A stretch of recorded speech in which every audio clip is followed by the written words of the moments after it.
एका माई जुगत व्याई, तिन चेले परवान।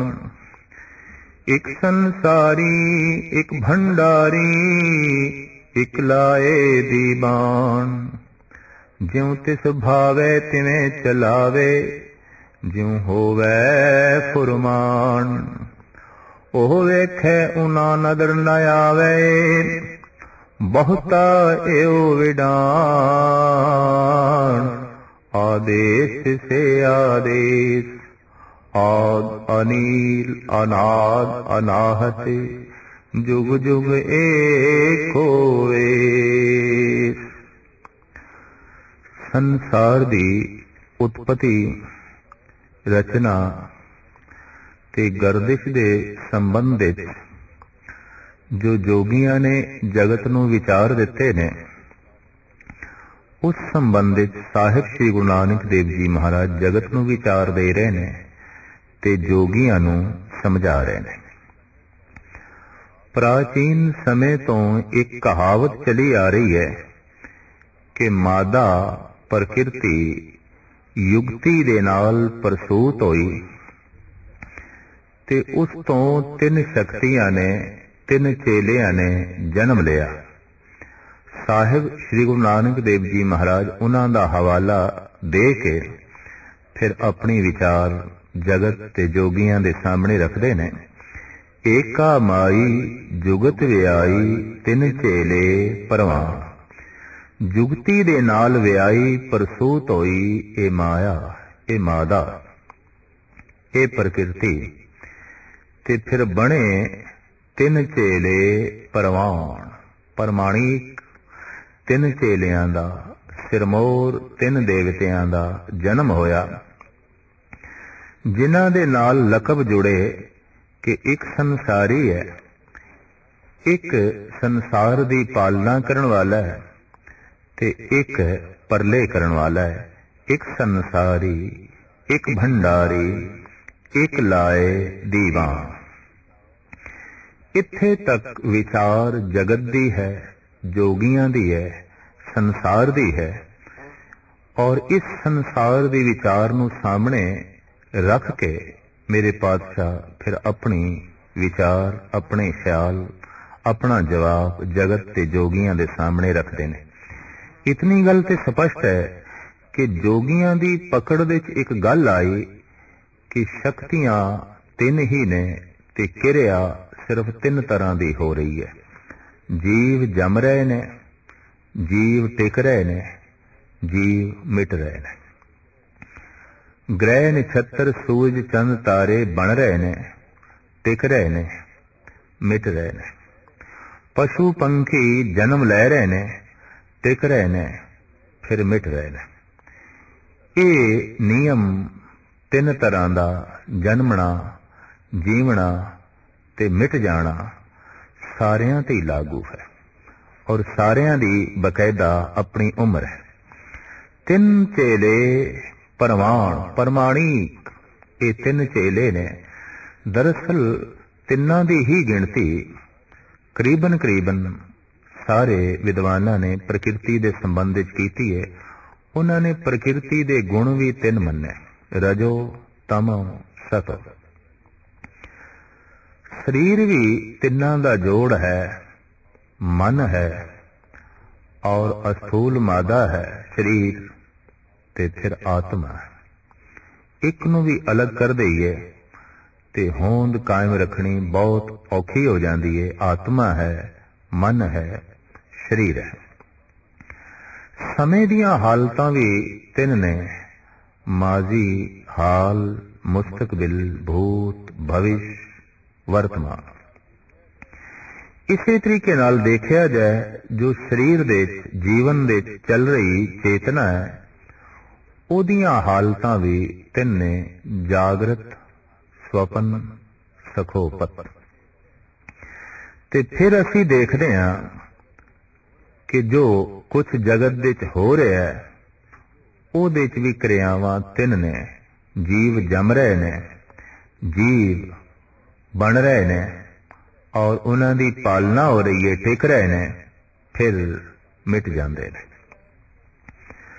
जोगियां ते कुछ आम प्राचीन संतां दे मन विच ख्याल आया, जो जन्म दे रहा है हो ही नहीं सकता कि वही मार रहा है, क्योंकि उन्होंने मारन का फिर की प्रयोजन हो गया, क्योंकि जन्म उसने दिता है।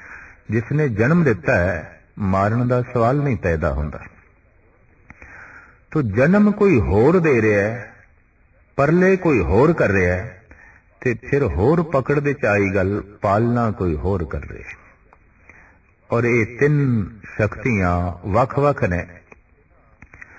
बाद विच इन्हां तीन शक्तियां नूं नाम भी दे दिते गए, ब्रह्मा, विष्णु, महेश। ब्रह्मा संसारी है, विष्णु भंडारी है, शंकर लय करने वाला है, परलय करने वाला है। तो एक जन्म देने वाला है, एक पालना करने वाला है, एक मौत देने वाला है। और इन्हां तिन्ने ख्यालों के आधार देते ये तीन देवते साडे देश विच प्रमाणिक मने गए। ज्यादा मंदिर महादेव ते विष्णु दे ने, ब्रह्मा जी दे मंदिर भारत विच नहीं ने। किधरे अखौती मंदिर एक कद मौजूद है। कारण जन्म हो गया, तो जन्म हो गया, हुण उस नाल कोई संबंध नहीं। हुण ते उस नाल संबंध होवेगा जो पालना करे या जिस तो मौत होनी है। जिथों जन्म हो गया, जिथों असी आ गए, उस नाल दोबारा ते कोई संबंध है नहीं। इस वास्ते ये बहुत वड्डा स्वार्थ समझो कि ब्रह्मे दे फिर कोई मंदिर नहीं बने, उदी पूजा भी नहीं हुई, किसी थां कोई उसकी आरती भी नहीं गायन होंदी। बाकी देवतियां दी तरह उन्होंने कोई इष्ट रूप दे भी नहीं मनदा। सिर्फ इतना ही ख्याल है कि वह वेदां दा रचयिता है, संसार दा रचयिता है, संसार नूं बनाने वाला है। पाला पैना है उस नाल जिसने पालना करनी है। तो विष्णु दे बहुत मंदिर ने, बहुत मंदिर ने। पालना पदार्थ नाल होंदी है, पालना धन नाल होंदी है।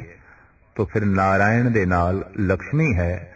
लक्ष्मी तो मुराद पदार्थ, वस्तु, संपदा, जिस दे राही पालना होंदी है, जिस तो बिना जीवां दी पालना होनी अत्यंत कठिन है। तो लक्ष्मी नारायण, नारायण दी महिमा तां है कि लक्ष्मी है। ते लक्ष्मी तो बिना पालना हो नहीं सकती।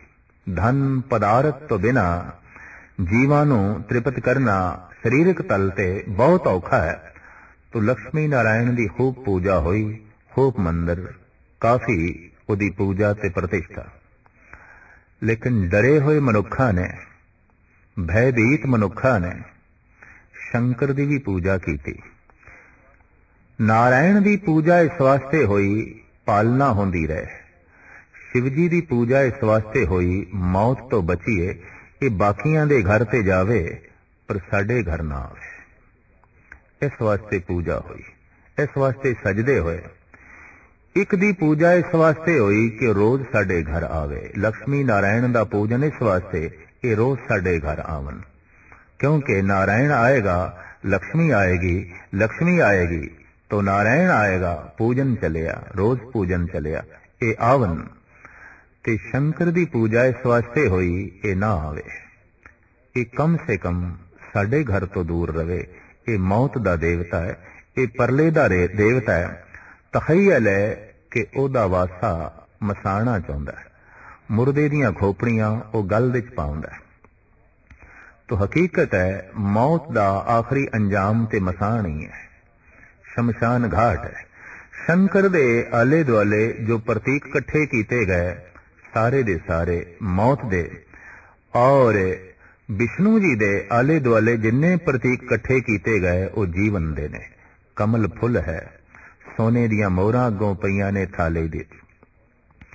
हाथी फुआर कर रहा है, बरखा कर रहा है, लक्ष्मी नाल खड़ी है, और कोई भगत जन बैठा है बीणा छेड़ रहा है, एक तारा छेड़ रहा है।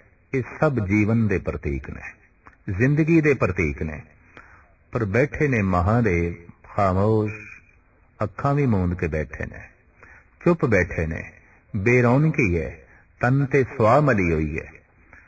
और ये प्रतीक है कि तन ने आखिर सुआ ही हो जाना है, राख ही हो जाना है। ये प्रतीक ने एक मौत दा प्रतीक, एक जीवन दा, एक जीवन दा इशारा कर रहा है, एक मौत दा।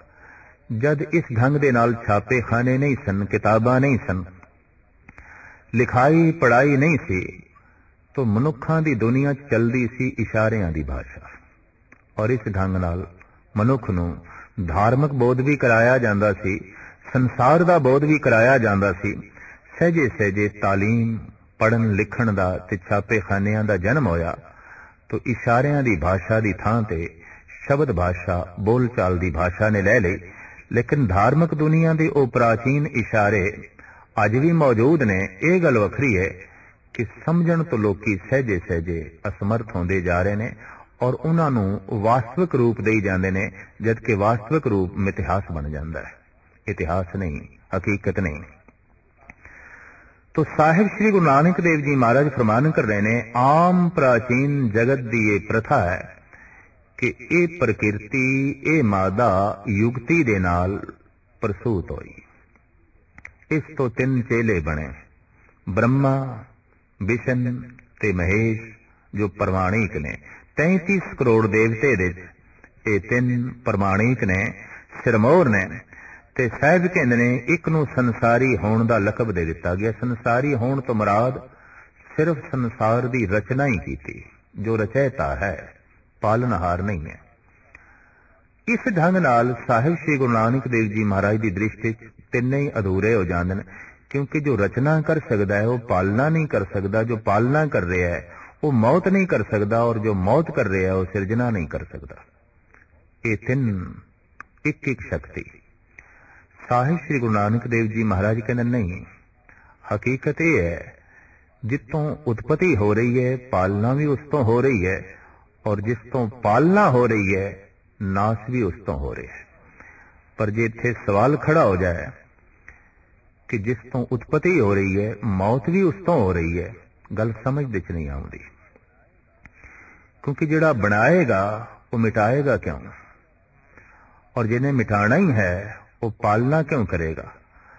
तो इहदे वास्ते गुरबाणी दा एक बड़ा सुंदर जवाब है कि ये परमात्मा दा कोई मुद्दा ते मकसद नहीं है, उसका एक खेल है।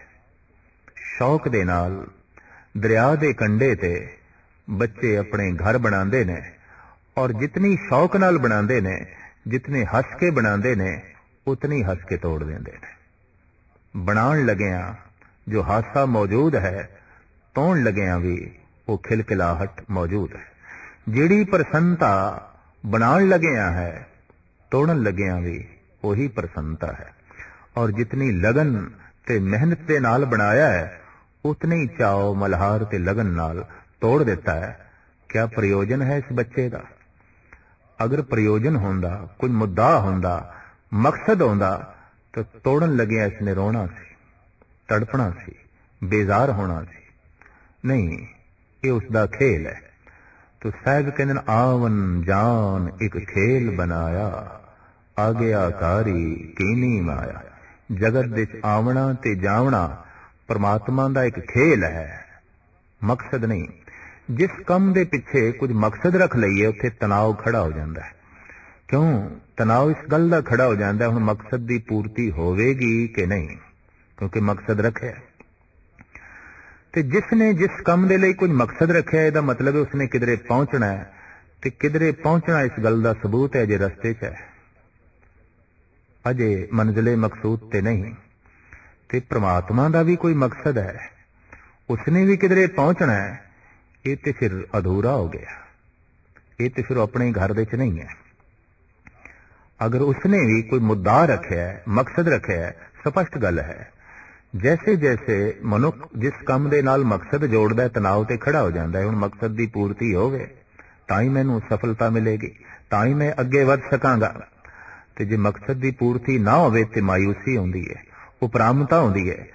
और अजे मकसद दूर है, अजे प्रयोजन दूर है, मुद्दा मंजिल दूर है, लेकिन तनाव पहले ही खड़ा हो जाता है कि सफलता मिलेगी कि नहीं, मैं पहुंच सकांगा कि नहीं, मेरा पहुंचना ही मेरी सफलता है। तो जे परमात्मा का ये सब कुछ करना भी किधरे पहुंचना है तो इतनी गल स्पष्ट होएगी, परमात्मा को अजे सफलता नहीं है और वो भी दुविधा च पे है कि मैं सफल होवांगा कि नहीं। तो साहिब गुरु अर्जन देव जी कहते नहीं, जगत की रचना के संबंध में उसका कोई मकसद नहीं, उसका कोई मुद्दा नहीं, ये उसकी एक लीला है, ये उसका एक खेल है। आवन जान एक खेल बनाया, आज्ञाकारी कीनी माया। मुद्दा नहीं है उसका, कोई मकसद नहीं है, लेकिन बनाई जा रहा है। इस वास्ते परमात्मा की दुनिया तनाव नहीं है, खिंचाव नहीं है। वो जिथे है अपने टिकाने ते, वो जिथे है प्रसन्न है, आनंद है, खुशी दे है, खेड़े दे है। साहिब श्री गुरु गोबिंद सिंह जी महाराज का है बड़ा मधुर कलाम कि मैं हूं परम पुरख को दासा, देखन आयो जगत तमाशा। ये जगत एक तमाशा है ते मैं इस तमाशे नूं वेखण वास्ते आया। दरअसल जो तमाशा वेखदा है वो ते प्रसन्न रहिंदा है, पर जो तमाशा बन जाता है वो लोगों की नजरों च गिर जाता है, दुखी हो जाता है, बेजार हो जाता है। और गुरु गोबिंद सिंह जी महाराज दे ए वाक कह रहे ने, ऐ बंदे तमाशा वेख, तमाशा ना बना। कई बंदे तमाशा ही बन गए, उन्हां दा जीवना और रोजमर्रा की तर्जे जिंदगी तमाशा बनी हुई है और लोकी वेख वेख के खुश होंदे ने। जिन्हां नूं वेख वेख के दूजियां नूं प्रसन्नता मिले, समझ लो बंदा ते तमाशा बन गया, एक खेड बन गया। लड़ रहे ने घर दे, पड़ोसियां नूं स्वाद आ रहा है, रस आ रहा है, हाथापाई कर रहे ने, गाली गलोच कर रहे ने, एक दूजे दे केस पुट रहे ने, एक दूजे नूं जख्मी कर रहे ने। हजारां दी भीड़ इकट्ठी हो गई है तो हजारां लई तो तमाशा बन गए। साहिब कहने नहीं, ऐ बंदे जगत दे जो कुछ हो रहा है ये तमाशा है और इस तमाशे नूं तू वेखण वाला बन, न कि तू खुद तमाशा बन। और भगत जना तो बाद कुछ दार्शनिक अजीम चिंतक जो जीवन दे गहरे तल दे झात मार सके, ये गल वखरी है कि जीवन दे गहरे तल दे जा ते नहीं सके लेकिन झात मार सके ने।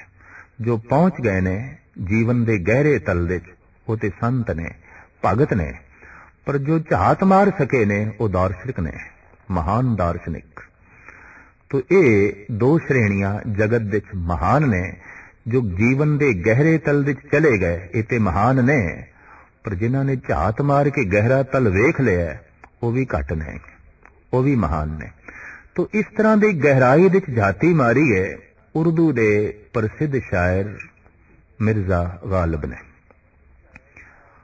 वो कहता है, बाजी चाहे इतफाल है दुनिया मेरे आगे। ये सारी दुनिया मानिंद तिफल एक खेल है मेरे सामने, बच्चे दा खेल, तिफल बच्चा। अजीबो गरीब जो कुछ जगत विच हो रहा है ये सब कुछ मेरे लिए बच्चियां दे खेल तो ज्यादा कुछ नहीं है। और फिर अगां चल के कहता है, होता है शबो रोज तमाशा मेरे आगे। दिन ते रात ये तमाशा मेरे सामने हो रहा है। ये गल वखरी है कि रात दा तमाशा कुछ हो रहा है, दिन दा तमाशा कुछ हो रहा है। पर मैं देख रहा दिन दे तमाशे भी, रात दे तमाशे भी। फिर कहंदा एक खेल है औरंगे सुलेमान मेरे नजदीक, एक बात है अज्जाज मसीहा मेरे आगे।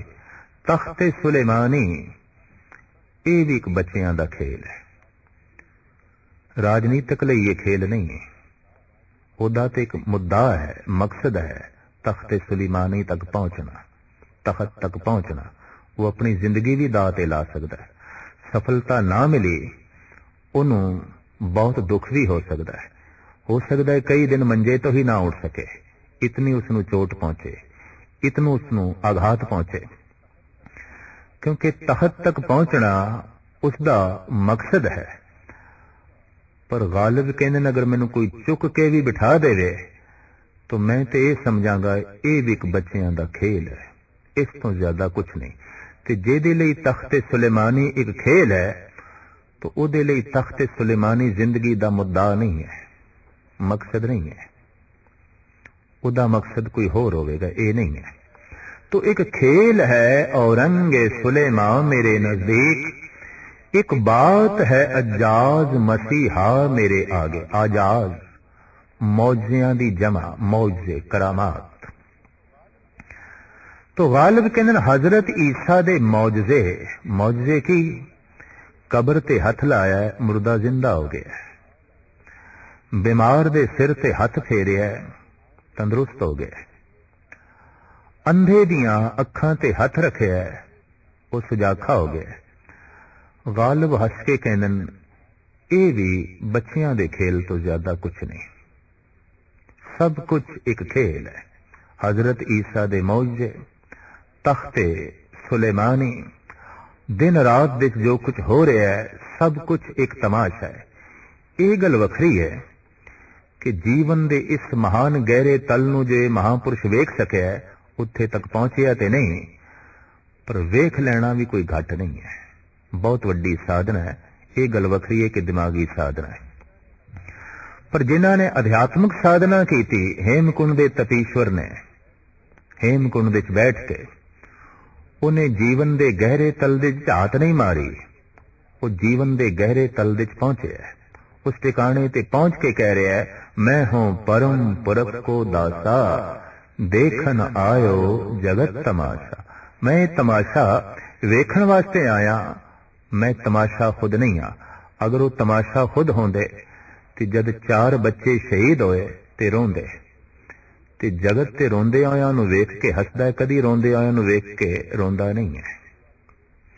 इस वास्ते आम कहावत है, तुसी हसोगे जगत नाल हसेगा, पर जब तुसी रोवोगे जगत रोण नूं तैयार नहीं होवेगा।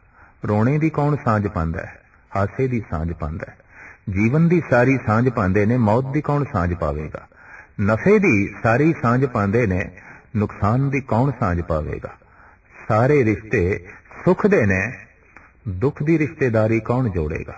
साहिब गुरु तेग बहादुर साहब जी महाराज दा फैसला, सुख में बहु संगी भय, दुख में संग न कोय, कहो नानक सुन रे मना, अंत सहाई होए। हरि दा भजन कर हे मन, कहो नानक हर भज मना, अंत सहाई होए। जगत ते सुख दा संगी है, इतना वड्डा संगी है कि सुख में आन मिलत बहु बैठत, रहत चहूं दिस घेरे। बहुत लंबी चौड़ी जिहड़ी भीड़ है तेरे आले दुआले, किधरे ए ना समझ नहीं कि मेरे संगी साथी ने। गुरु तेग बहादुर साहब जी कहते नहीं, सब सुख दे साथी ने। और जिस दिन तू देखेगा कि तेरी झोली च सुख नहीं रहे, तू चिराग लेके भी ना संगियां साथियां नूं ढूंढेगा, नहीं लभना। ये किसी पासे मिलने नहीं। सारा शोर शराबा, सारी भीड़, सारा वर्तन वलेवा, सारा संबंध सुखदा है। सुख में आन मिलत बहु बैठत, रहत चहूं दिस गहरे। तो साहिब गुरु गोबिंद सिंह जी महाराज, बच्चे शहीद हो गए, पिता शहीद हो गए, ते आप दावे नाल कहन, चाहा शुद्ध के चूं बच्चे गां कुश्ताचार, के बाकी बमान दस्त पेशी दा मार, के मर्दी के अहगर खामोशा को नी, के आतिश दा मारा फिरोजा को नी। की होया कि बलदे हुए भांबणा दे चों 4 चिंगारियां बुझ गईयां। ये सब कुछ उन्हां लई एक तमाशा है। तो साहिब श्री गुरु नानक देव जी महाराज दा फरमान कि प्रचलित गाथा ते ए है, और खास करके योगियां दे प्रचार दे ए खास गल आई कि ए मादा, ए माया जुगती नाल प्रसूत होई, विआही, और उस तो 3 प्रमाणिक चेलियां ने जन्म लिया, जिहदे च एक संसारी है, एक भंडारी है, और एक लय करन वाला है, एक परले करन वाला है। पर हकीकत की है? साहिब कहने, ज्यों तिस भावे तिवें चलावे, ज्यों होवे फुरमान। हकीकत यह है कि परमात्मा जिवें चाहता है तिवें अपनी प्रकृति नूं चला रहा है, जिवें उसका हुक्म है तिवें ही जगत दे सब कुछ जो है हो रहा है, उस तो बिना होर कुछ नहीं। उस तो ही उत्पत्ति हो रही है, उस तो ही पालना हो रही है, उस तो ही नाश हो रहा है, क्योंकि उसका कोई मुद्दा नहीं। उसलिए सब कुछ तमाशा है, उसलिए सब कुछ एक खेल है। एक मिथ है बड़ी सुंदर कि एक दफा शिवजी ने प्रार्थना की थी, हे अकाल पुरख कि तू मैनू जिहड़ी ये सेवा बख्शी है मौत दी, मैं जिस घर विच जाना रोना पिटना शुरू हो जाता है, ये मैनू चंगा नहीं लगता, ते मेरी सेवा बदल दी जाए।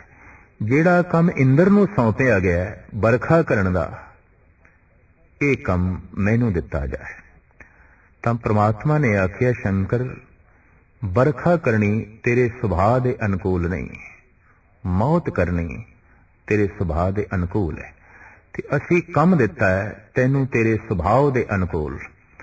पर शिव जी ने हट कीती, नहीं, जे बरखा इंद्र कर सकता है तो मैं क्यों नहीं कर सकता, मेरी झोली च ये सेवा पाई जाए। बहुते तरले करके हट करके परमात्मा ने ये सेवा झोली च पा दी। अच्छा हुण आइंदा तो बरखा तू करेगा।